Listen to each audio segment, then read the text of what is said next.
Jadi syarat taklif itu yang pertama adalah fahmu mukallafi, yaitu pahamnya seorang mukallaf, orang yang diberi beban hukum. 5, pada sesuatu kulifa yang dibebani dia bihi dengan itu hukum tadi. Jadi syarat taklif syariah itu adalah si mukallafnya paham terhadap apa yang dibebankan kepadanya. Bi ayyafhima, dengan memahami dia, minal khitabi, dari khitab, al-qadra, pada ukuran, allazi, yang, atau ketentuan tadi, al-qadra, pada ketentuan, allazi, yang, yatawaqqafu, tertangguhkan, alaihi, atas itu kadar, ketentuan, apa, al-imtisalu, perintah. Jadi dia harus tahu pada kadar sesuatu, pada ketentuan sesuatu yang perintah itu ditangguhkan atasnya. Misalnya sholat, misalnya sholat diwajibkan, diperintahkan untuk dikerjakan. Khitab Allah itu aqimus sholah wa ita'uz zakah. Tetapi ada ketentuan yang ketentuan itu menjadikannya perintah sholat tersebut ditangguhkan untuk dikerjakan. Yaitu apa? Ilmu. Orang berarti sebelum sholat dia harus tahu dulu hukum sholat. Maka dia harus paham apa yang dibebankan kepadanya, yaitu sholat. Nah, dia harus paham rentetan kewajiban terhadap sholat tersebut.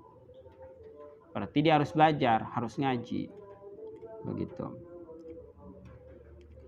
Walizalika, oleh karena itu, karena ada al-majnunu, orang gila, wa naimu, dan orang yang tertidur, wa nasai, dan orang yang lupa, wa sobi, dan anak kecil, alazi, yang lam yumayyiz, belum bisa membedakan, goiro mukallafin, ialah bukan mukallaf. Gitu. Karena dia majnun, mana tahu hukum kewajiban sholat. Perintah sholat ada, aqimus sholat.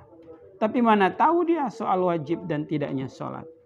Orang yang tertidur mana sadar. Orang yang lupa sama. Anak kecil yang belum balik, yang belum mumaiz, itu juga bukan mukallaf. Li'anahum, karena sesungguhnya mereka layaf hamuna, tidak paham mereka hitobal taklifi, kepada khitab taklif. Ya, apa itu makna taklif? Ada kemarin sholawat itu makna taklif.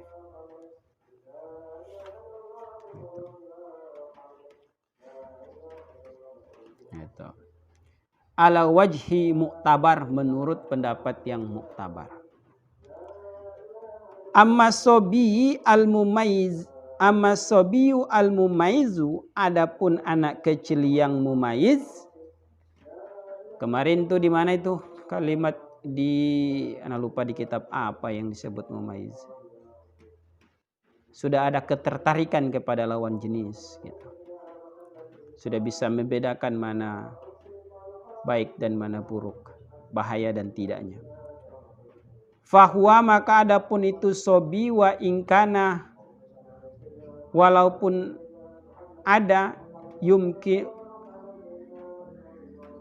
yumkinuhu, memungkinkan apa, tamyizu ba'dil asya, membedakan sebagian sesuatu, lakinahu, akan tetapi ia, tamyizun nakisun, ialah membedakan dengan cara yang kurang, binisbatin, dengan dinisbatkan, ila tamyizil mukallaf, kepada tamyiznya mukallaf. Ada anak yang mumayyiz, tetapi Mumaiznya itu baru sebagian, belum utuh. Masih sebagian bisa dia bedakan, sebagian tidak gitu. Kalau dibandingkan dengan tamiznya mukallaf. Wa aidon, dan juga waroda datang ad-dalilu dalil biraf'i taklifi qoblal bulug. Itu dengan terangkatnya taklif, pembebanan syariah qoblal bulug, sebelum balik. Jadi sebelum balik itu, sebelum dewasa, maka beban syariah belum kena.